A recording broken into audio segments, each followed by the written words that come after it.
Cement cement बनता था ना वो कारखाना, वो अभी ऐसी पड़ा हुआ है, मालूम है ना। वो अभी वो टूटा फूटा हो गया है उधर बजरंग सीमेंट, वो उस पार वाला पुलिया के आगे वाला ना, वो वही परपत आने के इस पार वाला, उस सीमेंट फैक्ट्री जो अभी ऐसी पड़ा है उसको लक्ष्मा राम 6 करोड़ रुपए में खरीदा। आप लोग समझ रहे हैं ना, 6 करोड़ रुपए खरीदा। अच्छा 7.5 करोड़।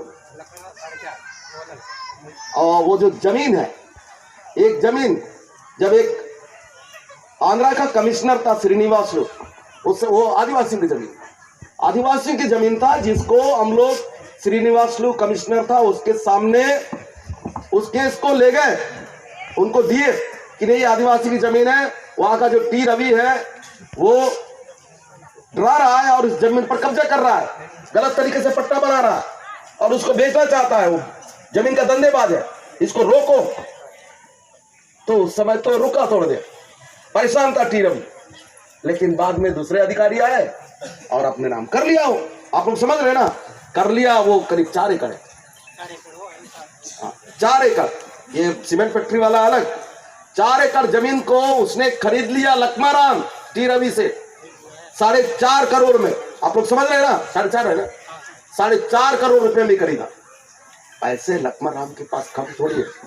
कल एक लड़का आया मेरे पास, एक पत्रकार, वो बोलता है कि करोड़ों रुपए का रायपुर में उसका घर बन रहा है और धमतरी और रायपुर के बीच में उसने करीब 40 एकड़ जमीन खरीदा, 40 एकड़ से ज्यादा, और वो करोड़ों रुपए की जमीन है, करोड़ों रुपए। इतना पैसा है लक्ष्मा राम के पास, वो खुद के लिए सब किया।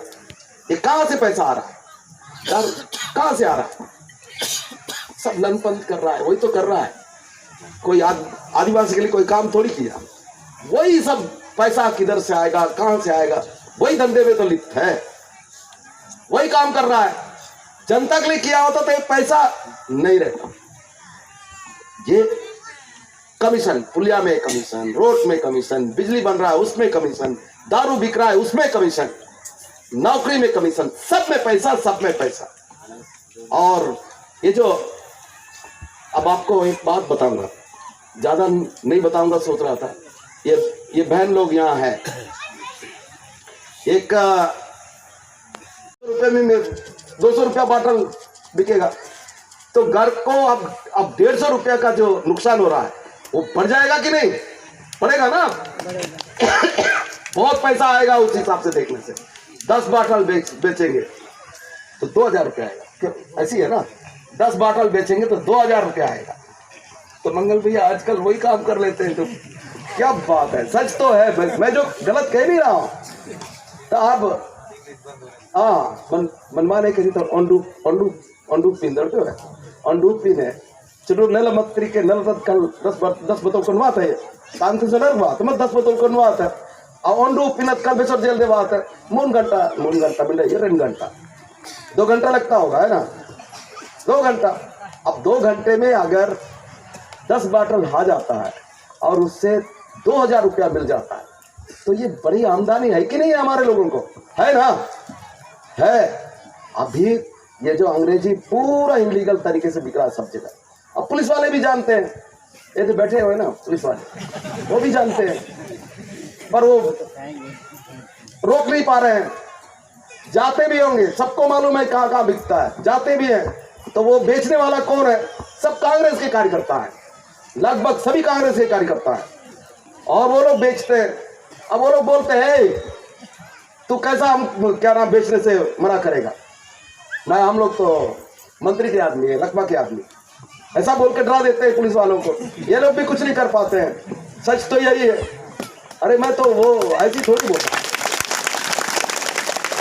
इसमें थाली क्यों यार, किस लिए थाली, अच्छा है क्या? तो वो देखो पुलिस वाले बेचारे लोग अब सुन भी नहीं रहे, अब सुन भी रहे हैं तो फोन में कि नहीं सुने जैसा देख रहे हैं, जो सच यही है।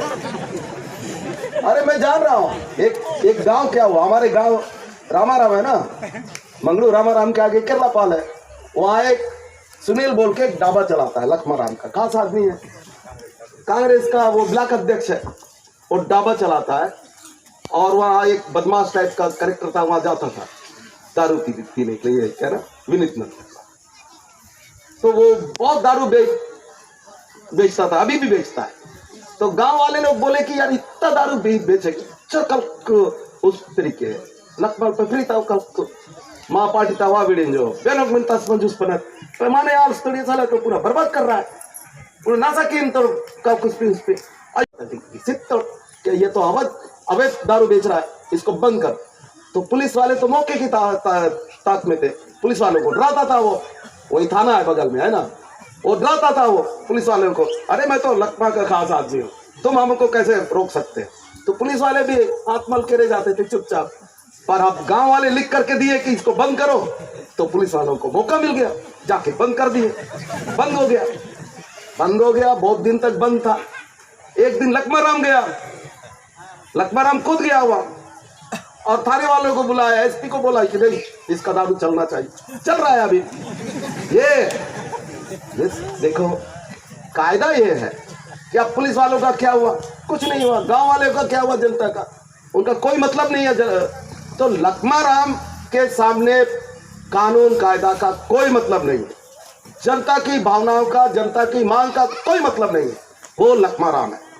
इसलिए लक्ष्माराम के खिलाफ लोग हैं, लक्ष्माराम इन खिलाफ तेने कई माने बिनते लोग कई पब्लिक बिनते अदर दिन मन पदयात्रा तक पैदल आए ना सुकमा में, लोग अपने से आए लोग, और वहां जो भीड़ आई उससे लोगों के अंदर, कांग्रेस वालों के अंदर तो बहुत डर पैदा हो गया। लक्ष्माराम खुद डर गया उस भीड़ से, क्योंकि लोग नाराज है उससे, इसलिए लोग आए। और लक्ष्मा उस भीड़ से इतना डरा हुआ कि उसके बाद पागल की तरह यहाँ जा रहा है, वहां जा रहा है, पैसा फेंक रहा है, यहाँ जा रहा है, किसी तरह से लोग की नाराजगी कम हो जाए। उल्टा पुल्टा वे तो पैसा इंजन में डाल के भेज दो, तो ऐसा है लगता। इसीलिए अब मैं कुछ चीज और बोलना चाह रहा था, पर अब नहीं बोलूंगा, मैं तो 2-3 बातें बोलना चाह रहा था। मुख्य बात यह है कि आदिवासियों को, आदिवासी के गांव को स्वशासन, मतलब हमारा गांव में हमारा राज, मावा नाटे मावारा नाटे नारा वाला अधिकार हमें मिलना है, और उसकी लड़ाई लड़ना है। लड़ना है कि नहीं? उसकी लड़ाई